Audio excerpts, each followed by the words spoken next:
Hello everyone. बेटा आज का जो हमारा टॉपिक है this is density of a unit cell. Density of a unit cell. आज हम निकालेंगे कि एक यूनिट सेल की डेंसिटी कैसी होती है, कितनी उसकी डेंसिटी होती है, कैसे हम उसको कैलकुलेट करते हैं। तो सिंपल सा टॉपिक है बेटा। तो एज वी नो डेंसिटी क्या होती है बेटा, डेंसिटी इज इक्वल टू, इसको रिप्रेजेंट कर देंगे रो से, और इक्वल किसके होगी, मास पर यूनिट वॉल्यूम। ठीक है, ये हमारे पास क्या होता है बेटा, डेंसिटी का फॉर्मूला होता है किसी भी चीज़ की अगर निकालनी हो, मास पर यूनिट वॉल्यूम। तो हमें क्या चाहिए बेटा, एक यूनिट सेल की डेंसिटी निकालने के लिए चाहिए हमें उसका मास और उसका वॉल्यूम। ठीक है, तो अपनी सेक ऑफ कन्वीनियंस के लिए हम क्या करते हैं, एक क्यूबिक सेल ड्रॉ कर लेते हैं। तो यहाँ पे एक सिंपल यूनिट सेल हम ड्रॉ कर देते हैं, जो ये आपकी क्या बन गई बेटा, एक यूनिट सेल हमने बना ली। तो बेटा ये क्या है, आपके पास एक क्यूबिक यूनिट सेल है, क्योंकि जितनी भी आपकी डेरिवेशन है वो मैक्सिमम किसकी बेटा, क्यूब को लेकर की गई हैं। अब क्यूब क्या होता है बेटा, मैंने आपको करवाया था पैरामीटर्स के अकॉर्डिंग, जिसके अंदर a is equal to B is equal to C होता है, और alpha is equal to beta and equal to gamma is equal to 90। तो दिस इज़ क्या बेटा, ये आपके पास a है, इसके अपोजिट अल्फ़ा है, ये आपके पास क्या है, दिस इज़ b और इसके अपोजिट बीटा है, एंड दिस इज़ सी और इसके अपोजिट कौन सा है, गामा है। क्लियर। तो एक सिंपल की बात करूँगा, और इसके अंदर क्या रहता है बेटा, क्यूबिक के अंदर a is equal to B is equal to C आपके पास रहता है। Okay, let us start. तो हमें क्या चाहिए बेटा, पहले इसका वॉल्यूम निकाल लेते हैं। वॉल्यूम, तो वॉल्यूम हमें पता है कैसे निकालते हैं बेटा, वॉल्यूम होता है लेंथ इंटू ब्रेड्थ इंटू में हाइट, और क्यूब के केस में तीनों सेम होते हैं, तो a इंटू ए इंटू ए, यहाँ से मेरे पास क्या आ गया इसका volume, which is a cube. Clear.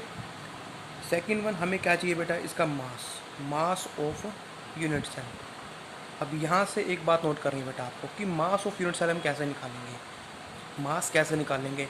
अब हमें पता है कि किसी भी क्यूबिक सेल के अंदर, किसी भी क्यूबिक सेल के अंदर अगर हम जनरली पॉइंट लेके चलें कि इसके सपोज पार्टिकल्स कहाँ पे हैं, एटम्स जो इसके कहाँ पे हैं बेटा, सिर्फ कॉर्नर्स पे हैं या बीसीसी पे हैं, इसको छोड़ो आप कॉर्नर वाले को। आपके पास कोई भी यूनिट सेल है, उसके अंदर जो मास है वो मास किसकी वजह से होगा, mass will be due two atoms. जितने भी एटम्स उसके अंदर हैं उन सब के मास की वजह से क्या होगा, उस यूनिट सेल का मास होगा। अब चाहे एक एटम है, चाहे दो हैं, चाहे चार हैं, उसको हम डिस्कस नहीं करेंगे अभी। ठीक है, तो हमारे पास क्या आएगा, मास ऑफ यूनिट सेल। तो हमें क्या निकालना है बेटा, जितने भी एटम्स उसके अंदर हैं, जितने भी एटम्स उसके अंदर है, हमें क्या चाहिए, उन सब का मास चाहिए, यानी कि मास ऑफ ऑल एटम्स हमें निकालना है यहाँ पे। क्लियर बेटा। ओके, तो वो निकलेगा कैसे, अब कैसे निकालेंगे उसे, उसे निकालने का बड़ा सिंपल था बेटा। हमें इसके लिए दो चीज़ों की जरूरत होगी। First one, rank of unit cell, rank of unit cell. अब रैंक का मतलब आपको पता है बेटा क्या होता है, यानी कि नंबर ऑफ एटम्स कितने हैं उसके अंदर। ठीक है, तो उसको हम डिनोट करेंगे जेड से। जेड से हम रिप्रेजेंट करते हैं किसको, रैंक को। रैंक का मतलब कितने एटम्स हैं उसके अंदर। फिर हमें क्या चाहिए, हमें चाहिए एक एटम का मास, कि एक एटम का मास कितना है। अब वो हम कैसे निकालेंगे बेटा, उसके लिए एक सिंपल सा आपके पास वे है, जो आप पहले भी डिस्कस करते हो, 9th में भी कर चुके हो, +1 भी कर चुके हो। तो कैसे निकालेंगे बेटा, हम क्या लेके चलेंगे, यहाँ पे मोलर मास लेके चलेंगे। क्या लेके चलेंगे, मोलर मास। अब मोलर मास से हम कैसे निकालेंगे, मोलर मास को मैंने रिप्रेजेंट कर दिया बेटा स्मॉल एम से, इस कैपिटल एम से। ये मेरे पास क्या आ गया, इसका मोलर मास आ गया, या फिर सिंपली आप इसको कैपिटल एम से रिप्रेजेंट कर सकते हो। अब मेरे को निकालना क्या है, एक एटम का मास। तो हमने पढ़ा बेटा कि मोलर मास क्या होता है, मोलर मास क्या होता है, मोलर मास होता है बेटा एवोगैड्रो नंबर का, यानी कि जो एक मोल ऑफ एटम है इसका। मोलर मास मतलब mass of 1 mole of atom, यानी कि जो 1 मोल ऑफ एटम है, 1 मोल है, उसका मास क्या होता है हमारे पास बेटा, मोलर मास होता है, यही होता है। और मोलर मास यानी कि 1 मोल में कितने एटम होते हैं बेटा, 6.022 10⁻23। इतने एटम होते हैं, उसको क्या बोल देते हैं बेटा, एवोगैड्रो नंबर बोलते हैं उसको। क्या बोलते हैं, एवोगैड्रो नंबर रिप्रेजेंट कर देते हैं इसको Na से। समझ रहे हो बात को। मोलर मास क्या होता है, एक मोल ऑफ एटम का मास, और एक मोल में कितने एटम होते हैं बेटा, 6.022 10⁻23 एटम्स इंटू में मास ऑफ 1 एटम। यही होता है मेरे पास, इसको मैं स्मॉल एम से रिप्रेजेंट कर रहा हूँ एक एटम के मास को। यानी कि मोलर मास क्या होता है बेटा, एक मोल के अंदर जितने भी आइटम है उन सबका मास क्या होता है, मोलर मास होता है। और हमें पता है एक मोल में इतने आइटम होते हैं, ठीक है। इन सबका मास मैंने क्या मान लिया कि एक एटम का मास मेरे पास स्मॉल एम है, तो ये मेरे पास किसका मास हो गया, 1 मोल ऑफ एटम का। तो मेरे को नीड किसकी है बेटा, इसकी नीड है ना स्मॉल एम की। तो स्मॉल एम मेरे पास क्या रहेगा, मोलर मास डिवाइड बाय में एवोगैड्रो नंबर। बताने को आपको डायरेक्टली बता सकता है, लेकिन कन्फ्यूज़ ना हो जाना बेटा कि कैसे लिख दिया, तो इसलिए मैंने इसको एक्सप्लेन कर दिया है कि molar mass means mass of 1 mole of atom, ठीक है। और 1 मोल में एवोगैड्रो नंबर ऑफ एटम होते हैं, तो उन सबका मास क्या रहेगा मेरे पास, मोलर मास रहेगा। तो एक का मास मैंने क्या मान लिया, m है, तो ये मेरे पास है टोटल 1 मोल का मास इक्वेट किया, तो m की वैल्यू मेरे पास क्या आ गई, m इंटू Na। क्लियर। तो मेरे को निकालनी क्या थी बेटा, मेरे को निकालनी है डेंसिटी। क्या निकालनी है, डेंसिटी। तो यहाँ से मैं बोल सकता हूँ कि मास मेरे पास कितना है एटम का, मास ऑफ यूनिट सेल। क्या लिख सकता हूँ उसको बेटा मैं, यूनिट सेल का मास, ये मेरे पास एटम्स के नंबर हैं, जितने नंबर हैं इंटू में एक का मास कितना है, m/Na। ये मेरे पास से आ गया, मास आ गया। तो बस डेंसिटी मेरे को निकालनी है। डेंसिटी क्या होती है, rho is equal to mass पर यूनिट वॉल्यूम। अब मास कितना है मेरे पास, z into m/, Avogadro number, यही है, डिवाइड बाई वॉल्यूम कितना है मेरे पास बेटा, a³। तो ये क्या बनेगा आपके पास, ये बनेगा z इंटू m/Na इंटू में a³। तो ये आपके पास का ही बेटा डेंसिटी का फॉर्मूला आ गया कि किसी भी यूनिट सेल की डेंसिटी आप कैसे निकालोगे, z इंटू m/Na इंटू में m³। तो ये आपके पास फॉर्मूला बन गया बेटा किसका, डेंसिटी का, कि यूनिट सेल की आप डेंसिटी कैसे निकाल सकते हो। क्लियर। अब आपके पास आते हैं बेटा इसके अंदर न्यूमेरिकल। तो कुछ न्यूमेरिकल्स मैं आपके साथ यहाँ पे डिस्कस करने वाला हूँ, जो इंटेक्स न्यूमेरिकल आपके गिवन है, चाहे सोल्ड है चाहे अनसोल्ड है, वो सब मैं यहाँ पे डिस्कस करने वाला हूँ आपके साथ। तो उससे पहले आपको ये पता हो, तो यहाँ पे रो क्या होती है बेटा, this is density. Density Z क्या होता है, जेड होता है रैंक या फिर number of atoms per unit cell, जिसको हम रैंक ही बोलते हैं। This is the molar mass, this is volume, और ये क्या है, एवोगैड्रो नंबर। आई होप ये टॉपिक अब आपको अच्छे से क्लियर है कि डेंसिटी में क्या क्या चाहिए। अब होगा कि आपके पास टोटल 5 फैक्टर्स हैं, 1 2 3 4 5, ठीक है। ए क्या होती है, ए हमें पता है बेटा क्या होती है, ए होती है हमारे पास एज लेंथ। क्या होती है, एज लेंथ, बिकॉज क्यूब के अंदर ये क्या होती है बेटा, जो लाइंस पॉइंट्स को रिप्रेजेंट करती हैं, दैट आर एजेस। क्लियर। तो late us start the numericals बेटा। तो फर्स्ट न्यूमेरिकल जो आपके बुक में गिवन है दैट इज़, अब उससे पहले एक चीज़ बताना चाहूँगा बेटे मैं आपको। हमारे पास 3 तरह के अरेंजमेंट हम पढ़ चुके हैं, ठीक है। एक थी मेरे पास सिंपल या primitive arrangement, primitive simple cubic structure इसको बोल देते हैं। उसके अंदर नंबर ऑफ एटम कितने होते हैं, 1, यानी कि जेड की वैल्यू क्या होती है, 1 होती है। क्लियर। उसके बाद आपके पास लिखा आता है बेटा BCC। क्या होता है BCC, इसका मतलब है body centred cubic structure, body centred cubic structure. इसके रैंक है जो वो कितना होता है, 2 होता है। क्लियर। उसके बाद आती है आपके पास एक FCC। क्या आती है, FCC। तो FCC क्या होती है बेटे, ये FCC means face centred cubic structure, या इसको हम बोल देते हैं, क्या है, इसको हम बोल देते हैं बेटा CCP, सेंटर्ड क्यूबिक अरेंजमेंट, ठीक है। FCC face centred cubic structure या फिर सेंटर क्यूब स्ट्रक्चर, ठीक है, सेंटर क्यूबिक अरेंजमेंट उसको बोल देते हैं बेटा। पैकिंग बोल देंगे, पैकिंग होता है सेंटर क्यूबिक पैकिंग। तो इसकी जो नंबर ऑफ पार्टिकल्स जेड इसके लिए कितना होता है, 4 होता है। तो ये चीज़ें बेटा आपको याद रखनी है कि प्राइमिटिव के लिए रैंक की वैल्यू 1 होती है। BCC means body centred cubic structure या अरेंजमेंट, उसको बोल देंगे जेड इज इक्वल टू 2। और फेस सेंटर्ड या फिर सेंटर क्यूबिक पैकिंग के लिए हमारे पास कितना होता है, रैंक की वैल्यू 4 होती है। तो अब हम करते हैं न्यूमेरिकल स्टार्ट इसके। तो फर्स्ट न्यूमेरिकल जो मेरे पास गिवन है दैट इज़, एक एलिमेंट है, एलिमेंट आपको गिवन है। क्लियर। एक एलिमेंट गिवन है आपको, किस तरह की अरेंजमेंट उसकी आपके पास अरेंजमेंट दे रखी है, किस तरह की, BCC स्ट्रक्चर दे रखी है उसकी। क्या दे रखी है, BCC स्ट्रक्चर, यानी कि बॉडी सेंटर्ड क्यूबिक आपके पास क्या है, अरेंजमेंट है। साथ में आपको क्या दे रखा है, एज, सेल की एज की लेंथ दे रखी है कितनी बेटा, यानी कि ए की वैल्यू 288 पिकोमीटर दे रखी है। अब मैं क्वेश्चन पढ़ रहा हूँ और जो चीज़ उसके अंदर गिवन है वो यहाँ पे मेंशन कर रहा हूँ, ठीक है। तो ये आपके लिए देखना कोई बड़ी बात नहीं है बेटा। उसके बाद हमें क्या गिवन है, डेंसिटी गिवन है। कितनी गिवन है, 7.2 ग्राम पर सेंटीमीटर क्यूब डेंसिटी गिवन है उसकी। तो हमें निकालना क्या है, अब थोड़ा सा मोल्डेड न्यूमेरिकल है। How many atoms are present in 208 gram of the element. कितने एटम्स प्रेजेंट हैं किसके अंदर, 208 ग्राम ऑफ एन एलिमेंट। अब इसके अंदर थोड़ा सा बेटा घुमा के चलेंगे, न्यूमेरिकल कुछ है नहीं है इसके अंदर वैसे तो करने के लिए, लेकिन थोड़ा टॉपिक से हट के न्यूमेरिकल हो गया ये, इससे रिलेटेड है लेकिन फर्स्ट नंबर पे न्यूमेरिकल नहीं आना चाहिए था। चलो कर लेते हैं। तो हमें बताना है कि 208 ग्राम में कितने एलिमेंट, कितने एटम्स हमारे पास एलिमेंट के प्रेजेंट हैं। ठीक है, तो यहाँ पे समझो लॉजिक कि लॉजिक क्या लगा हो गया। अब लॉजिक क्या है बेटा कि हम क्या निकालेंगे, हम निकालेंगे वॉल्यूम। क्या निकालेंगे, वॉल्यूम निकालेंगे। अब वॉल्यूम कैसे निकलेगा, हमें सिर्फ नंबर ऑफ़ एटम्स निकालने हैं। डेंसिटी दे रखी है उसका आई थिंक हम यूज़ करेंगे, यहाँ पे डेंसिटी का यूज़ करेंगे, लेकिन निकालेंगे कैसे उसको देखते हैं। चलो ठीक है, हमें गिवन है बीसी स्ट्रक्चर। अब बीसी स्ट्रक्चर का मतलब क्या होता है बेटा, बीसीसी का मतलब है कि नंबर ऑफ़ एटम मेरे पास कितने हैं, 2 हैं। तो हमें स्टार्ट कैसे करना है बेटा, देखो सबसे पहले हमारे पास क्या है, वॉल्यूम। ठीक है, हम क्या निकालेंगे बेटा, हमें गिवन है इतना मास, कि इतने मास के अंदर कितने एटम हैं। ठीक है, हमें डेंसिटी गिवन है तो हम क्या निकालेंगे, वॉल्यूम निकालेंगे। समझो न्यूमेरिकल को। तो फर्स्टली हम वॉल्यूम निकाल सकते हैं यूनिट सेल का, volume of unit cell means करेंगे कैसे, एक लाइन में सुन लो। हम क्या निकालेंगे कि कितना यूनिट सेल का वॉल्यूम है। ठीक है, उसके बाद कितना हमें जो एलिमेंट दिया है उसका वॉल्यूम है। यानी कि सबसे पहले हमें क्या निकालने हैं कि 208 ग्राम जो मास है उसके अंदर कितने यूनिट सेल हमारे पास बन सकते हैं, हमें वो निकालना है। ठीक है, और उसके लिए हमें क्या निकालना पड़ेगा, एक वॉल्यूम का यूनिट सेल। तो पहले हम एक वॉल्यूम का यूनिट सेल निकालेंगे, उसके बाद जो गिवन मास है उसके अंदर कितने यूनिट सेल बन सकते हैं हम वो निकालेंगे। और हमें पता है बीसीसी अरेंजमेंट है, एक यूनिट सेल में 2 एटम होंगे, तो जितने भी बनेंगे उसको ट्वाइस से मल्टीप्लाई कर देंगे, 2 से मल्टीप्लाई कर देंगे। तो वॉल्यूम ऑफ यूनिट सेल कैसे निकालोगे, दिस इज़ अ एच। तो 288 क्या गिवन है बेटा, पिकोमीटर गिवन है।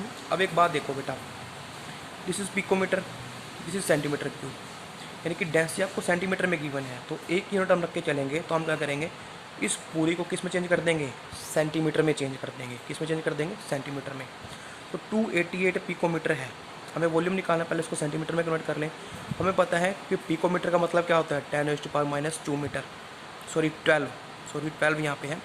हमें किस में करना है, सेंटीमीटर में, तो उसको 100 से क्या कर देंगे, मल्टीप्लाई कर देंगे। यहाँ पे मेरे पास क्या बनेगा, 288 10⁻10 सेंटीमीटर बनेगा। क्लियर, ये मेरे पास क्या आ गया, इसका एज साइज आ गया। अब वॉल्यूम मेरे को निकालना है, वॉल्यूम क्या रहेगा बेटा, ए क्यूब, यानी कि 288 10⁻10 का क्यूब रहेगा। तो यहाँ से ए की वैल्यू आपके पास, उनकी वॉल्यूम की वैल्यू क्या आएगी आपके पास, यहाँ से अभी कैलकुलेट करने के बाद 298 10⁻23 सेंटीमीटर क्यूब। मैं इस न्यूमेरिकल्स को ऑलरेडी सॉल्व कर चुका हूँ, तो डायरेक्ट मैं इसके आंसर ही लिखने वाला हूँ। तो ये मेरे पास किसका वॉल्यूम आ गया बेटे, ये मेरे पास वॉल्यूम आ गया एक यूनिट सेल का। किसका आ गया, एक यूनिट सेल का। हमारे पास कितना मास गिवन है बेटे, 208 ग्राम, और साथ में क्या गिवन है, उस एलिमेंट की डेंसिटी भी गिवन है। कितनी गिवन है, 7.2 ग्राम पर सेंटीमीटर क्यूब। ये एलिमेंट की डेंसिटी है बेटा। ठीक है, क्योंकि यहाँ पे लिखा है डेंसिटी ऑफ द एलिमेंट, तभी वहाँ से क्या निकालोगे, उसका वॉल्यूम। तो वॉल्यूम हमें पता है मास क्या होता है, सॉरी डेंसिटी क्या होती है किसी भी आइटम के लिए, मास पर वॉल्यूम। तो वॉल्यूम तो हमें निकालना ही है, तो मास पर यूनिट डेंसिटी, मास 2.08 ग्राम, सॉरी 208 ग्राम और 7.2 डेंसिटी। तो यहाँ पे आ गया मेरे पास क्या बेटे, इतने सेंटीमीटर क्यूब मेरे पास क्या है, वॉल्यूम है उस एलिमेंट का। तो this is the total volume. ये किसका वॉल्यूम है, एक यूनिट सेल का। तो टोटल को एक से डिवाइड करूँगा तो क्या आएगा मेरे पास, नंबर ऑफ यूनिट सेल्स। तो नंबर ऑफ यूनिट सेल मेरे पास क्या आएंगे, total volume divide by volume of 1 unit cell. तो यहाँ से इसका नंबर आएगा बेटा 12.08 10⁻23 यूनिट सेल्स। इतने यूनिट सेल मेरे पास हैं, तो मेरे को निकालना क्या था वहाँ से, मेरे को निकालना था नंबर ऑफ एटम्स। तो इतने यूनिट सेल आए, एक होता। अब मेरे को पता है कि अगर एक यूनिट सेल है, बीसीसी अरेंजमेंट की बात हो रही है, तो 2 एटम होंगे। कितने हैं मेरे पास, 12.08 10⁻23। तो कितने रहेंगे, इसको 2 से मल्टीप्लाई करना है जस्ट। तो 24.16 इंटू 10⁻23 एटम्स मेरे पास यहाँ पे आ जाएंगे। आई होप न्यूमेरिकल आपको अच्छे से क्लियर है। ठीक है, अब करते हैं सेकंड न्यूमेरिकल स्टार्ट। इसका सेकंड हमें गिवन है कि X-ray diffraction study show that the copper crystallise in an FCC unit cell. हमें यह गिवन है, एफसीसी अरेंजमेंट गिवन है बेटे। एफसीसी यानी कि जेड की वैल्यू कितनी रहेगी, 4। Then Z is equal to 4 हमारे पास आ गया बेटा। उसके बाद हमें गिवन है सेल एज, यानी कि एज लेंथ हमें गिवन है कितनी बेटा 3.608 10⁻⁸ सेंटीमीटर। क्लियर। उसके बाद हमें गिवन है in a separate experiment copper is determined to have a density, हमें साथ में गिवन है डेंसिटी, कितने गिवन है बेटा डेंसिटी 8.92 ग्राम पर सेंटीमीटर क्यूब। हमें निकालना क्या है, हमें निकालना है एटॉमिक मास। क्या निकालना है, एटॉमिक मास। तो वही निकालें बेटा हमें, तो सिंपल सी बात है कि हमें कैपिटल एम की वैल्यू यहाँ पे निकालनी है। मोलर मास एटॉमिक मास एक ही चीज़ हो जाएगी बेटा। अगर एक एटम है तो एटॉमिक मास ही बोल सकते हैं, अगर 1 मोल होता तो उसका क्या हो जाता हमारे पास मोलर मास हो जाता। ओके, तो निकालेंगे कैसे, तो सिंपल सी बात है बेटा, रोह का फॉर्मूला हमें पता है। क्या होता है फॉर्मूला, फॉर्मूला होता है आपके पास जेड इंटू में molar mass divide by A cube into में एवोगैड्रो नंबर, यही होता है आपके पास। तो बस आपको यही फॉर्मूला यहाँ पे अप्लाई करना है। तो रो की वैल्यू गिवन है बेटा कितनी 8.92, जेड कितना है FCC अरेंजमेंट है तो जेड की वैल्यू आपके पास 4 है यहाँ पे। मोलर मास हमें निकालना है डिवाइड बाय ए क्यूब, हमें गिवन है ए क्यूब की वैल्यू, ए की वैल्यू हमें गिवन है कितनी 3.608 इंटू 10⁻⁸ सेंटीमीटर में है तो कन्वर्ट करने की जरूरत नहीं है, बिकॉज जैसे भी आपको सेंटीमीटर में ही गिवन है। इसका क्यूब इंटू में एवोगैड्रो नंबर। बस आपको ये इसको सोल्व करना है और आपका आंसर कितना आएगा बेटा, यहाँ से आंसर आएगा 63.1 यूनिट। तो that will be your answer. Okay, third numerical, this are the solved numericals, लेकिन आपको आते हो कि बेटा यहाँ पे बेसिक क्या लग रहा है, कैसे करना है। उसके बाद आपको गिवन है CCP लैटिस की सिल्वर फॉर्म CCP लैटिस, तो मेंशन करनी चाहिए आपको CCP लैटिस गिवन है, मतलब अगेन कोऑर्डिनेशन नंबर 4 हमारे पास आएगा, जेड की वैल्यू आ जाएगी कितनी 4 आएगी यहाँ पे। ओके, उसके बाद हमें गिवन है एज लेंथ, अगेन क्या गिवन है edge length a is equal to 4.806 picometre. ठीक है, हमें निकालनी क्या है, हमें निकालनी है डेंसिटी ऑफ द सिल्वर। क्या निकालनी है, डेंसिटी। और एटॉमिक मास जो हमें गिवन है कितना गिवन है 107.9 जूल। तो आई होप अब अभी आसानी से निकाल सकते हो, सिर्फ फॉर्मूला में आपको इसकी वैल्यूज ही पुट करनी है। और वो मेरे पास इक्वल होता है जेड इंटू एम ओवर ए क्यूब इंटू में एवोगैड्रो नंबर, जेड 4 आएगा, मोलर मास 107.9 गिवन है, ए क्यूब यहाँ से निकाल सकते हो आप बेटा। ठीक है, अगर मीटर में आंसर लेके आना चाहते हो तो आप इसको पिकोमीटर में कन्वर्ट कर सकते हो, तो इसको आसान है कन्वर्ट करना। 4.6 इंटू 10⁻⁻12 मीटर में कन्वर्ट हो गया, इंटू में 3 एवोगैड्रो नंबर ये रहा आपके पास। आपको तो सब कैलकुलेशन ही करनी है, इसके अलावा कुछ नहीं है। तो आंसर आपका जो आएगा 10⁵ इंटू 10⁻⁴, ये आपका आंसर आएगा यहाँ पे। क्लियर, आई होप आप आसानी से वो कर सकते हो। अब आपके गिवन है कुछ इंटेक्स क्वेश्चन। तो फर्स्ट क्वेश्चन गिवन है what is the 2 dimensional coordination number. क्या बताना है 2 dimensional coordination number of a molecule in a square close packed layer. ठीक है, आपके पास क्या है SCP लेयर है, स्केयर क्लोज पैक लेयर, लिख देता हूँ यहाँ पे स्केयर क्लोज्ड पैक्ड लेयर है। 2D गिवन है आपको, 2 डायमेंशनल, तो आपको बताना है इसका कोऑर्डिनेशन नंबर कितना होगा। तो कोऑर्डिनेशन नंबर बेटा मैंने आपको कल वीडियो जो भेजी थी उससे लास्ट टाइम, उसके अंदर मैंने अच्छे से एक्सप्लेन किया था बेटा कि 1 डायमेंशन है कोऑर्डिनेशन नंबर 2 होता है, 2 डायमेंशन है तो वहाँ पे 4 होता है, और अगर 3 डायमेंशन हो तो वहाँ पे अलग अलग आपके क्या होते हैं कोऑर्डिनेशन नंबर होते हैं। जैसे कि FCC में और SCP अरेंजमेंट में आपका कोऑर्डिनेशन नंबर 12 होता है। ठीक है, और उससे पहले थी जो जिसके अंदर AAA टाइप की थी, AAA टाइप थी, उसके अंदर कोऑर्डिनेशन नंबर होता है 8। ठीक है, नहीं बेटा इसके अंदर भी 12 होता, 3D अरेंजमेंट थी उसके अंदर 12 मतलब क्या था आपका कोऑर्डिनेशन नंबर था। तो यहाँ पे हमारे पास 2D की बात हुई है और स्केयर क्लोज बैक लेयर की बात हुई, तो कोऑर्डिनेशन नंबर कितना होगा 4, यहाँ पे इसका आंसर आएगा। उसके बाद नेक्स्ट न्यूमेरिकल आपका वॉइड से रिलेटेड गिवन है, उसको मैं बाद में करवाऊँगा, अभी थोड़ा सा वॉइड को मैं और एक्सप्लेन करने वाला हूँ। ठीक है, ओके, फिर भी आपको करना है हम कर सकते हैं, हाँ से कर सकते हैं। मैंने आपको फॉर्मूला बताया था बेटा लास्ट टाइम, फॉर्मूला क्या बताया था कि किसी भी चीज़ के अंदर अगर n एटम है, यूनिट सेल में अगर n एटम्स हैं तो उसके अंदर जो टेट्राहेड्रल वॉइड्स हैं, टेट्राहेड्रल वॉइड्स वो कितने होते हैं 2n, और ऑक्टाहेड्रल वॉइड्स कितने होते हैं n। अब ये कैसे होते हैं मैं आपको करके दिखाऊंगा अभी, लेकिन उससे पहले न्यूमेरिकल हम कर लेते हैं उसको, क्योंकि फॉर्मूला ही आपको यूज़ करना है। तो आपको बताना क्या है बेटा, total number of voids in 0.5 मोल। कि आपके पास एक HCP अरेंजमेंट है। क्या गिवन है? HCP अरेंजमेंट मतलब हेक्सागोनल क्लोज पैक स्ट्रक्चर आपके पास है। आपको बताना क्या है? Number of voids in 0.5 mole of it, कि उसके आधे मोल में कितने क्या हैं वॉइड्स हैं, कौन से? Tetrahedral voids. तो बड़ा सिंपल सी गेम है बेटा ये, तो ज़्यादा आपको करना नहीं है। तो आपको क्या निकालने पहले कि 0.5 मोल में कितने एटम्स होंगे, ठीक है, क्लियर। तो करना क्या बेटा, आपको नंबर ऑफ एटम निकालने हैं 0.5 मोल में। अब एक बात बताओ, यहाँ पे आपको गिवन है HCP अरेंजमेंट, क्या आपको कुछ से कोई लेना देना है? नहीं है। क्यों? क्योंकि हमें already 0.5 mole of atom given है कि 0.5 मोल है। तो एक मोल में कितने होते हैं? 6.022 10⁻23। तो 0.5 में कितने होंगे बेटा? इसका हाफ हो जाएगा, इतने एटम। तो आपको क्या निकालने हैं? टोटल नंबर ऑफ वर्ड्स आपको निकालने हैं। तो नंबर ऑफ वर्ड्स कितने रहेंगे?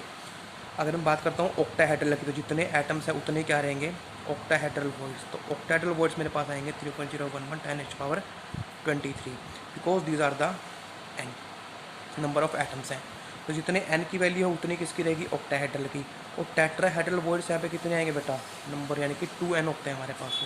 तो 2 × 0.001 10⁻23, यानी कि 6.022 10⁻23 मेरे पास क्या हो जाएंगे? टेट्राहेड्रल वर्ड हो जाएंगे। क्लियर। अब नेक्स्ट न्यूमेरिकल देखते हैं आपका क्या है। नेक्स्ट में है आपके पास a compound is formed by the two elements m और n।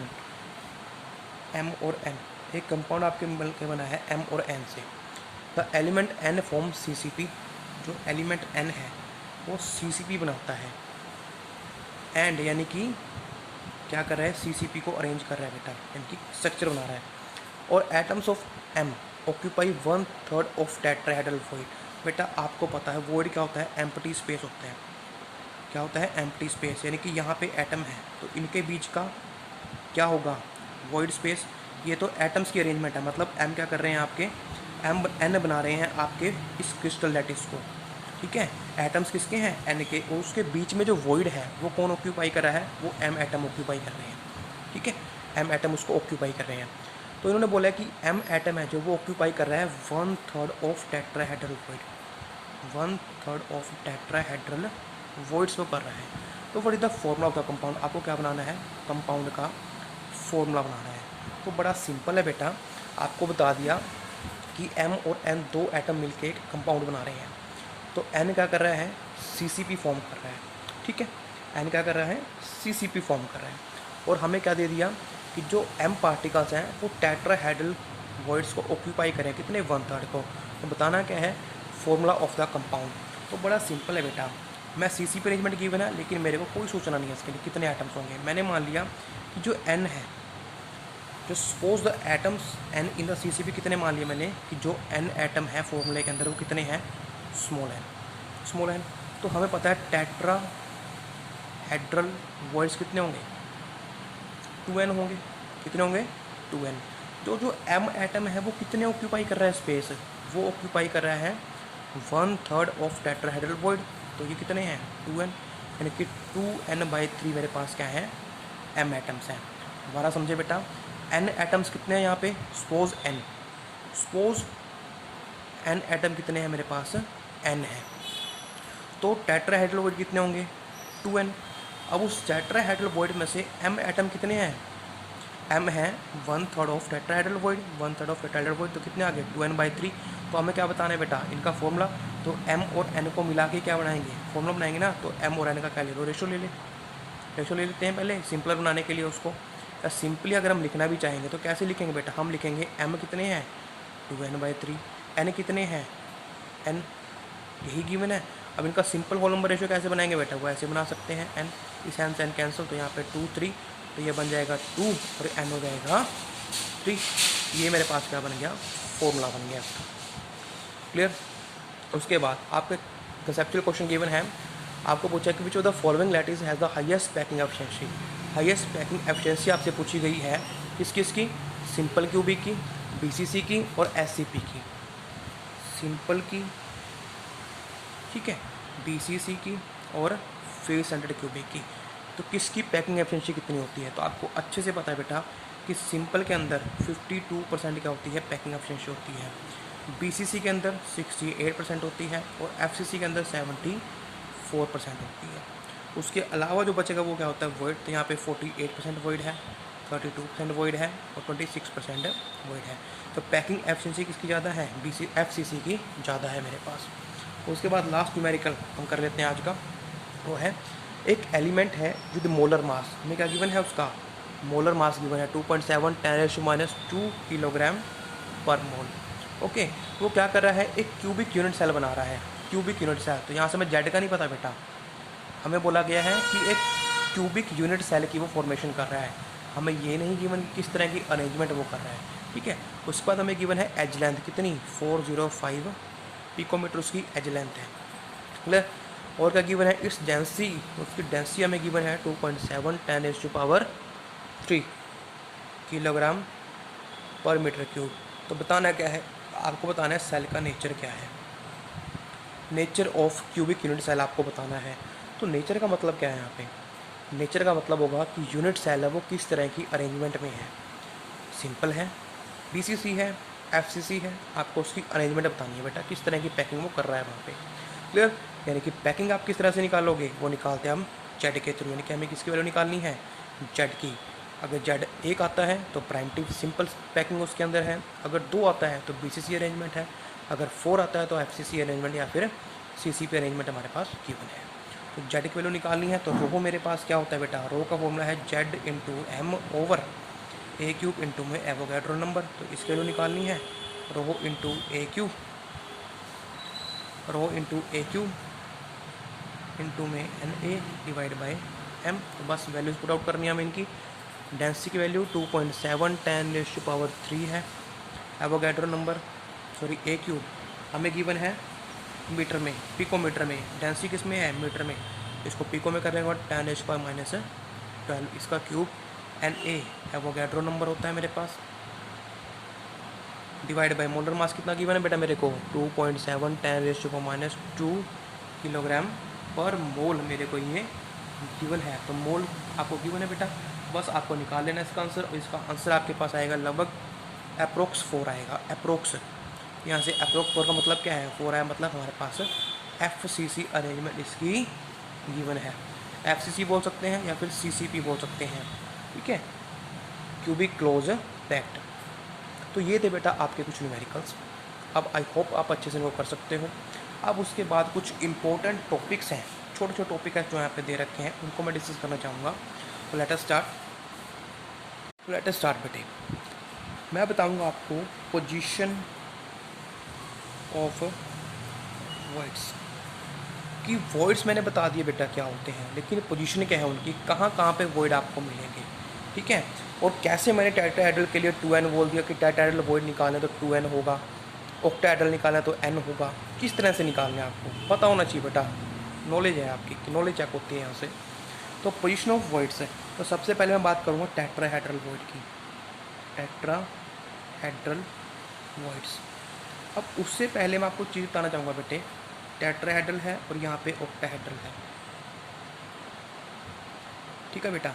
कि बनते कैसे टेट्राहेड्रल वॉइड, लास्ट टाइम मैंने आपके साथ डिस्कस किया था कि टेट्राहेड्रल में कब बनेगा, जब नंबर ऑफ एटम्स क्या होंगे बेटा, 4। जब 4 एटम मिलेंगे तो एक टेट्राहेड्रल वॉइड बनाएंगे, और जब 6 एटम मिलेंगे तो वहाँ पे क्या बनेगा, ऑक्टाहेड्रल वॉइड बनेगा। कौन सा बनेगा, ऑक्टाहेड्रल। अब टेट्राहेड्रल कैसे बनता था मैंने आपको लास्ट टाइम बताया था, कि थोड़ा सा मोल्ड करके मैं बता रहा हूँ आपको कि सपोज ये 3 एटम आपके पास इस तरह से अरेंज है बेटे वो, तो होगा क्या कि 3 के ऊपर मैं क्या रखूँगा बेटा, या इसके नीचे मान के चलो आप कि इसके नीचे एक एटम था ऐसे, उसके ऊपर आपने क्या रख दिया, 3 एटम रख दिए इस तरह से। अब आपको पता है कि इस नीचे एक एटम है ये, उसके ऊपर आप 3 रखो। अब ये इमेजिनेशन का काम है, थोड़ा सा आपको इमेजिन करना पड़ेगा कि नीचे एक एटम है इस तरह से, उसके ऊपर आपने 3 एटम रख दिए, या फिर ठीक है ये एटम था उसके ऊपर 3 एटम अरेंज हैं, या फिर नीचे आपने 3 एटम रख रखे हैं। अब इनके बीच में ये वॉइड स्पेस था, आपने क्या रख दिया, यहाँ से एक एटम इसके ऊपर रख दिया। तो आप देख सकते हो बेटा कि अगर इसी अरेंजमेंट को मैं नीचे से देखूँगा, नीचे से जो 3 की लेयर है उसके नीचे से देखूँगा तो मेरे को क्या दिखेगा, वहाँ पे एक गैप दिखेगा। उसी गैप को क्या बोलते हैं, टेट्राहेड्रल वॉइड, बिकॉज वो 4 एटम के मिलने से बना है। या फिर आप इसको मान के चलो कि मेरे पास क्या है, देखो कि ये एक एटम है, ठीक है, इसके ऊपर मैंने 3 एटम रख दिए बेटा ऐसे।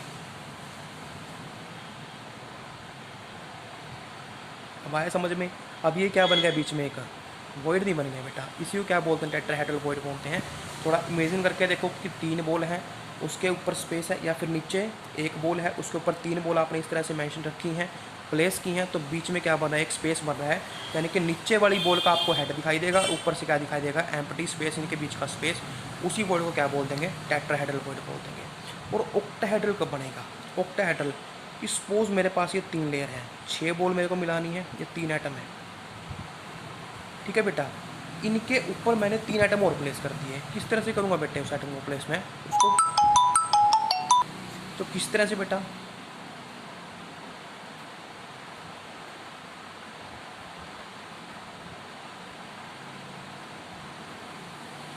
तो आप देख सकते हो यहाँ पे बेटा, ये वाला जो है, ये क्या बना आपके पास, ये ट्रायंगुलर सा था, ये टेट्राहेड्रल शेप थी, कौन सी बन गई बेटा, देखो 6 साइड आपको यहाँ पे दिख रही हैं, कुछ इस तरह का वॉइड बना है, इसको क्या बोल देते हैं, ऑक्टाहेड्रल वॉइड हम बोल देते हैं। क्लियर, आई होप आपको अच्छे से क्लियर है, और लास्ट में वीडियो सेंड की तो आपको क्लियर होना भी चाहिए बेटा। उसके बाद ये होते कहाँ पे हैं, जो टेट्राहेड्रल वॉइड है बेटे, वो हमेशा कहाँ पे मिलेंगे आपको, बॉडी डायगोनल पे मिलेंगे। कहाँ मिलेंगे, बॉडी डायगोनल पे। अब बॉडी डायगोनल क्या होता है बेटा, एक अपने रूम में बैठे वीडियो देखते वक्त आप अपने ऊपर एक कॉर्नर देखो, कोई भी रूम का कोई भी ऊपर वाला कॉर्नर लो, ठीक है, उस कॉर्नर को सामने वाले कॉर्नर से मीट कर दो, जो नीचे की तरफ आएगा।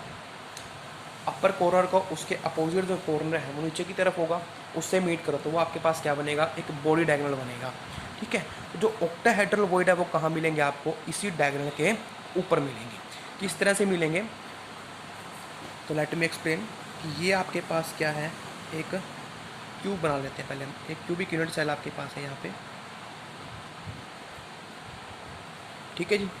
अब इसका क्या होगा बेटे, बॉडी डायगोनल कैसे बनेगा, ये कॉर्नर लिया मैंने और ये नीचे वाला कॉर्नर है, इन दोनों को मीट कर दिया, तो ये मेरे पास क्या बन गया, ये मेरे पास बन गया है बॉडी डायगोनल। क्या बन गया है, बॉडी डायगोनल। अब टेट्राहेड्रल वॉइड आप कैसे बनाओगे, आपने क्या लिया बेटा, एक एटम ले लिया, यहाँ पे कोई एटम है इस पॉइंट पे, ठीक है। अब आपको करना क्या है, अपने रूम का वही कॉर्नर लो जिसको आपने नीचे वाले पॉइंट से मीट किया है, ये कॉर्नर है, उस पर एक एटम रखा आपने। मैं क्या करूँगा, टेट्राहेड्रल वॉइड बनाना है तो 4 एटम को ज्वाइन करना है ना। तो आप ध्यान से देखोगे उस कॉर्नर के साथ कितने फेस मिलते हैं, उस कॉर्नर के साथ आपको 3 फेस मिलते दिखाई देंगे। 3 फेस कैसे, एक तो मिल रही होगी आपकी roof, that is also face of room, वो रूफ, उसके नीचे एक लेफ़्ट में फेस होगा और एक राइट में फेस होगा, यानी कि एक तो ये अपर फेस वहाँ पे मिल रहा होगा, दिस इज़ द रूफ, और ये एक ये वाली वॉल आपको मिलती दिखाई देगी, और एक ये वाली wall, this is in left, this is in right. Clear, मेरे अकॉर्डिंग, अगर रूम के अकॉर्डिंग देखोगे तो ये आपके पास लेफ्ट राइट रहेगी, आपके पास लेफ्ट रहेगी। क्लियर, तो यहाँ पे आपको क्या मिल गया, 3 फेस। दोबारा समझ ले बेटा, एक तो ये अपर फेस आपको मीट करता दिखाई देगा उस पॉइंट से, एक ये नीचे की वॉल इस साइड की, और एक दोनों इस साइड की वॉल, यानी कि 2 साइड की वॉल और एक रूफ आपको वहाँ पे ज्वाइन करती दिखाई देगी, ठीक है।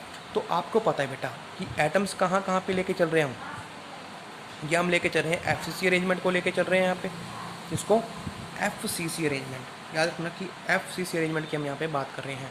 तो FCC में कहाँ कहाँ पे होते हैं बेटा, FCC में होते हैं कॉर्नर पे और फेस पे। तो जिन चीज़ की मेरे को ज़रूरत है मैं सिर्फ उसी फेस पे ड्रॉ कर रहा हूँ बेटा। तो एक तो इस फेस की ज़रूरत है, यहाँ पे एटम हो गया, एक ये ऊपर की तरफ हो गया जो अब कहाँ पे है, रूफ वाला फेस आ गया, और एक मैंने ले लिया इस पीछे वाले फेस के लिए, तो यहाँ पे से लूँगा मैं, यहाँ पे ये पीछे वाले फेस के लिए है। तो बेटा आप देख सकते हो 1 2 3 4 कितने आइटम हो गए, 4। अब यहाँ से आप देखोगे तो आपको क्या बनाते दिखाई देगा बेटा, देखो एक आपको टेट्राहेड्रल सा ही बनता दिखाई दे रहा है, ठीक है। तो यही आपके पास क्या बनेगा, टेट्राहेड्रल वॉइड बनेगा। अगेन समझे, दोबारा समझे बेटा, एक स्ट्रक्चर लिया FCC स्ट्रक्चर मैंने, क्या होती है स्ट्रक्चर, इसके कॉर्नर पे भी आइटम है और फेस पे भी आइटम है, तो मेरे को टेट्राहेड्रल वॉइड बनाना है। तो बेटा टेट्राहेड्रल वॉइड कहाँ पे बनेगा, और बनेगा यहाँ पे, इस बॉडी डायगोनल के ऊपर बनेगा। कैसे बनेगा कि ये कॉर्नर का आइटम लिया, 3 फेस उससे मिलते दिखाई देंगे, एक ऊपर का और 2 नीचे की वॉल्स जो आपकी मिलेंगी, उन सब पे मैंने फेस पे एक आइटम ले लिया। तो उन चारों को जब आप ज्वाइन करोगे तो आपको क्या मिलता दिखाई देगा, एक टेट्राहेड्रल वॉइड है जो आपको बनता दिखाई देगा। अब बात आती है कितने बनेंगे, कितने बनेंगे। तो बेटा ये आपकी क्या है, एक रिलेशन मैंने ड्राइव किया था लास्ट टाइम। क्या रिलेशन मैंने ड्राइव किया था वो मैंने किया था बेटा, तो बेटा मैंने आर वैल्यू निकाली थी एफसीसी के लिए। ये मेरे पास आई थी आई थिंक √3a/4। कितनी आई थी, √3a/4, यानी कि यहाँ से क्या था कि 4r is equal to √3a था। ठीक है, तो मैंने यानी कि ये लाइन था जो डायगोनल, इसको मैंने 4 पार्ट में डिवाइड किया था कि एक यहाँ पे एटम है, एक यहाँ पे है और एक यहाँ पे है। यानी कि मैंने उसको 4r में डिवाइड किया था बेटा। ओके, तो यहाँ से मेरे पास आता है कि 4r है जो किसके इक्वल है, √3a के इक्वल आ गई। ठीक है, 4a/3। यहाँ से मैंने किसकी वैल्यू निकाल लेनी है, तो मैंने इस 4r को किसके इक्वल मान लिया, √3a के इक्वल मान लिया।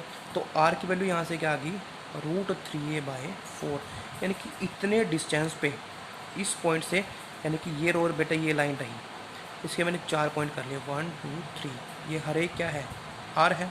और एक बात याद रखना बेटा, सबसे पहले मैं गलत बता रहा हूँ डिस्टेंस, आपको पहले बताना है कि वॉइड मिलना कहाँ पे चाहिए। ये जो वॉइड है आपको ये कहाँ पे मिलेगा, ये आपको मिलेगा यहाँ से, देखो बेटा कॉर्नर की तरफ मिल रहा है ना, कहाँ पे मिल रहा है, कॉर्नर की तरफ। यानी कि यहाँ से इस डिस्टेंस पे आपको ये दिखाई देगा, इतने डिस्टेंस पे। सिमिलरली यहाँ से भी आपको इतना डिस्टेंस पे ये दिखाई देगा। यहाँ पे आपको डाटा वॉइड नहीं मिलेगा कभी भी, आपको मिलेगा हमेशा कॉर्नर पे। और डिस्टेंस कितना रहेगा, √3a/4 डिस्टेंस पे आपको देखने को मिलेगा। तो यहाँ से आप देख सकते हो बेटा कि एक तो आपको मिलेगा बॉडी डायगोनल पे यहाँ से, और एक मिलेगा बॉडी डायगोनल पे यहाँ से। यानी कि एक बॉडी डायगोनल पे आपको कितने वॉइड मिल सकते हैं, 2 टेट्राहेड्रल वॉइड आपको मिल सकते हैं, 2 टेट्राहेड्रल वॉइड। ठीक है, अब आपके पास बेटा क्या है, एक क्यूब है, कितने डायगोनल होंगे वहाँ पे, 4 डायगोनल होते हैं वहाँ पे। तो कितने टेट्राहेड्रल टोटल आपको मिलेंगे, टोटल आपको मिलेंगे 4 × 2 यानी कि कितने, 8 टेट्राहेड्रल वॉइड्स आपको वहाँ पे देखने को मिलेंगे। क्लियर, आ रही है बात समझ में मेरी। ये क्या था बेटा, ये आपके लिए इंपॉर्टेंट नहीं है, मैंने आपकी नॉलेज के लिए बताया आपको। ठीक है, कि कैसे है टेट्राहेड्रल वॉइड। यहाँ पे इतने डिस्टेंस पे पोजीशन आपको पता हो कि बॉडी डायगोनल के लोग आपको मिलेंगे, एक तो मिलेगा यहाँ ऊपर की तरफ और एक यहाँ से डिस्टेंस पे मिलेगा। यानी कि एक तो इतने डिस्टेंस पे कितने, √3a/4 डिस्टेंस पे आपको यहाँ से ये मिलने वाला है। कितने मिलेंगे, एक डायगोनल के लोग 2 मिलेंगे, टोटल कितने डायगोनल होते हैं 4, तो 8 वॉइड्स आपको यहाँ पे मिलते हैं। क्लियर, अब आती है ऑक्टाहेड्रल वॉइड्स की बात। तो ऑक्टाहेड्रल वॉइड आपको कहाँ पे मिलेंगे हमेशा, ऑक्टाहेड्रल आपको बेटा 2 जगह मिलेंगे। कहाँ पे, एक तो मिलेंगे बॉडी सेंटर पे, जो बॉडी है आपकी उसके सेंटर में मिलेंगे, इनकी यूनिट सेल के बिल्कुल सेंटर में। और एक मिलेंगे बेटा जो एज सेंटर है उसके पॉइंट पे। तो कहाँ पे, स्ट्रक्चर कर लेते हैं बेटा, एक दिस इज द क्यूब। तो एक तो आपके पास यहाँ रहेगा बॉडी सेंटर में, कैसे बनेगा, 6 एटम आपको मिलाने हैं। कितने, एक तो मिलेगा बॉडी सेंटर में, एक मिलेगा एज सेंटर पे। कैसे मिलेगा वो देख लेते हैं बेटा। बॉडी सेंटर, तो बॉडी सेंटर में कैसे मिलेगा बेटा, 6 एटम को हमें ज्वाइन करना है, 6 एटम्स को। तो 6 के 6 एटम मैं कहाँ पे ले लेता हूँ बेटा, 6 के 6 एटम ले लेता हूँ। एफसीसी स्ट्रक्चर है तो मैंने ले लिया यहाँ पे फेस वाले 6 के 6 एटम। ये अपर, ये लेफ्ट, ये राइट, ये डाउन। ये मेरा आगे जो मेरी तरफ फेस है और ये जो मेरे पीछे की तरफ फेस है वहाँ पे। तो 6 एटम हो गए। अब खुद से ज्वाइन करो कि 6 के 6 फेस पे क्या है, एटम है।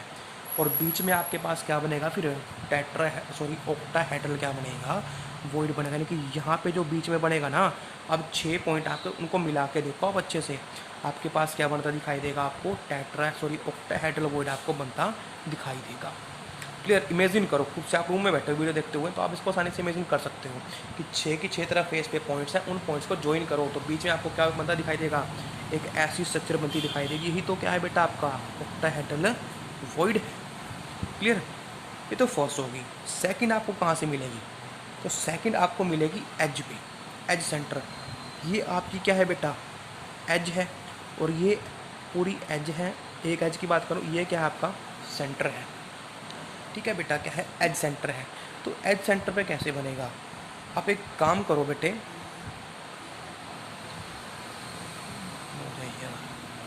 क्या करना है, ऐसे ऐसे 4 क्यूब आप मिला के देख, तो आपको क्या दिखाई देगा बेटा, आपको दिखाई देगा कि इसके ऊपर भी एक है और इसके नीचे वाले फेस का जो है वो एक ही लेफ्ट में, एक राइट में, एक इस साइड में, एक इस साइड में, 6 की 6 तरफ आपको क्या दिखाई देंगे, एटम दिखाई देंगे। उन सब से मिलकर बीच में क्या बनेगा, आपका ऑक्टाहेड्रल वॉइड बनेगा।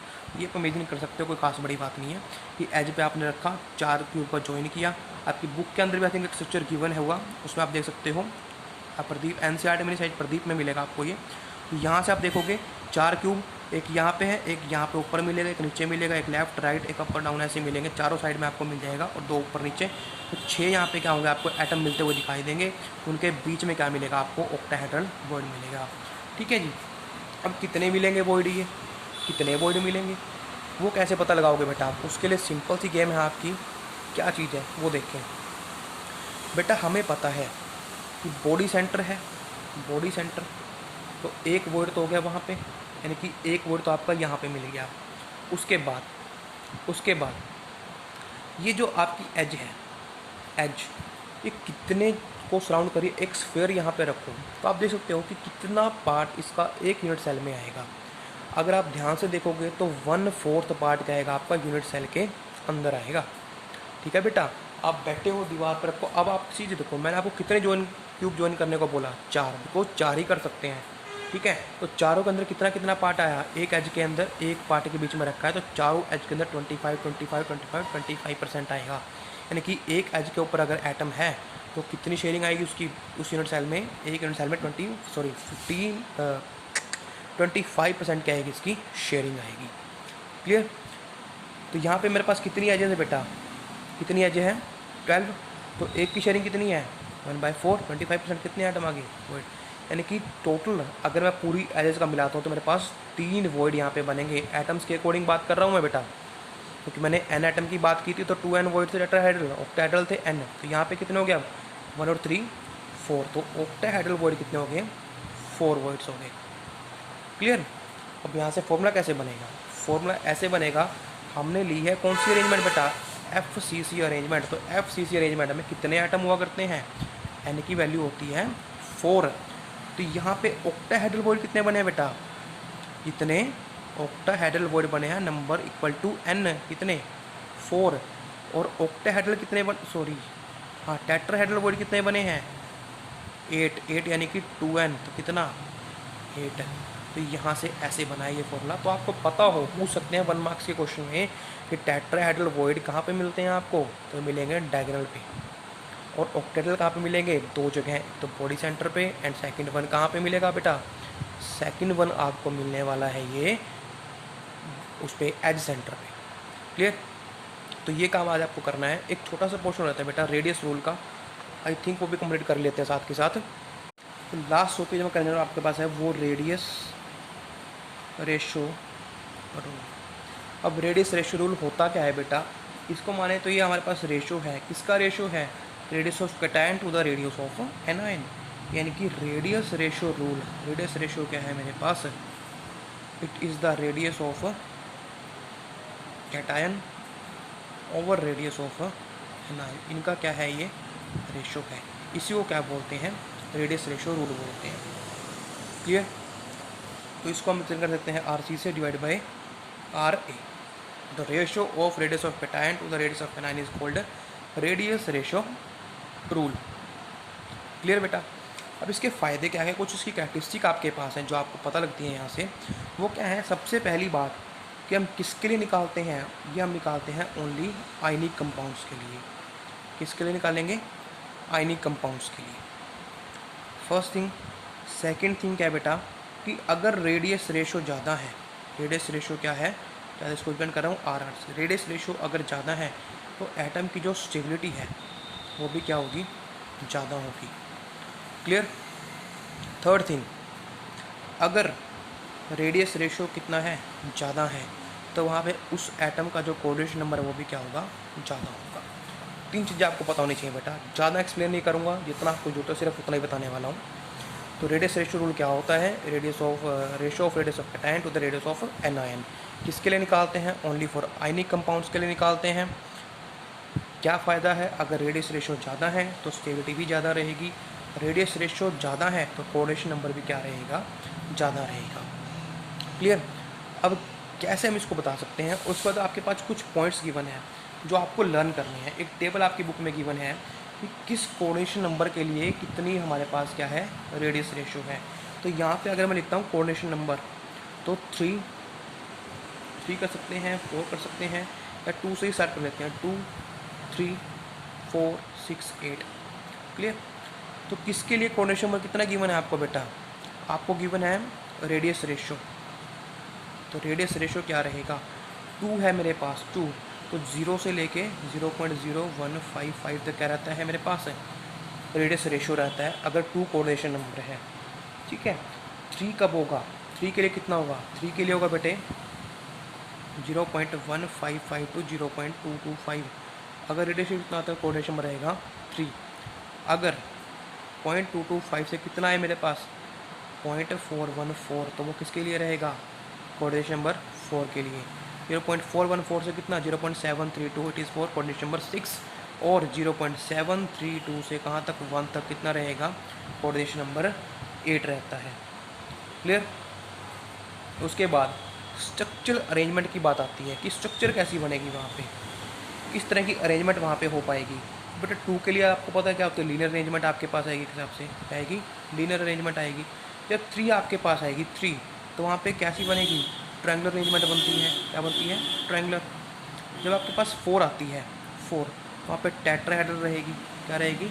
टेट्राहेड्रल। उसके बाद जब आपके पास कितनी आती है बेटा? 6 में कैसी बनती है? ऑक्टाहेड्रल बन जाती है।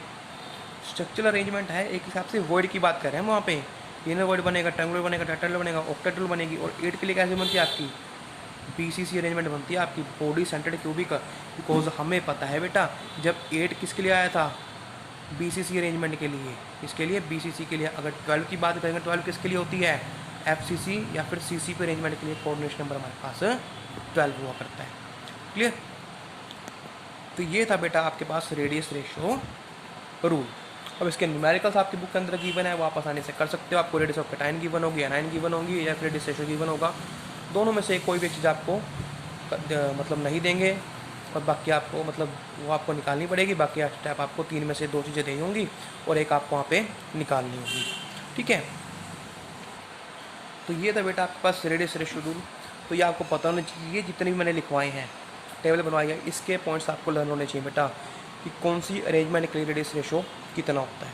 सिर्फ आपके सिलेबस में इतना ही है। कोऑर्डिनेशन नंबर हाई कैसे है उसके मेरे को आपको अलग एक्सप्लेन करना पड़ेगा, तो उसकी आपको नीड नहीं है बेटा। ठीक है। जब कभी हम स्कूल में होंगे तो इसको मैं टॉपिक और ज़्यादा अच्छा से एक्सप्लेन करूँगा कि रेडियस रेशो बढ़ेगा, स्टेबिलिटी कैसे बढ़ती है भाई, कोऑर्डिनेशन नंबर कैसे बढ़ता है, वो आपको फिर बताऊँगा। उसके लिए वरना 15-20 मिनट आपके लिए और लग जाएंगे अभी अगर मैं समझाने बैठा इसको। तो आपके मतलब का नहीं है, आपको सिर्फ ये पता होना चाहिए कि रेडियस रेशो क्या होता है, किस अरेंजमेंट के लिए कितना रेडियस रेशो हमारे पास होना चाहिए, कितने कोऑर्डिनेशन नंबर है, कितना उसका रेडियस रेशो है, कौन सी अरेंजमेंट वहाँ पे बनेगी, ये आपको अच्छे से पता हो। ठीक है। तो अब हमारा टॉपिक रहता है लास्ट का डिफेक्ट्स इन सॉलिड्स। तो नेक्स्ट लेक्चर में मैं इस टॉपिक को कंप्लीट करूँगा। टिल देन अपना सिलेबस ये कंप्लीट करो और इस चैप्टर को थोरली रिवाइज करो अच्छे से। क्लियर। ओके बेटा, थैंक यू।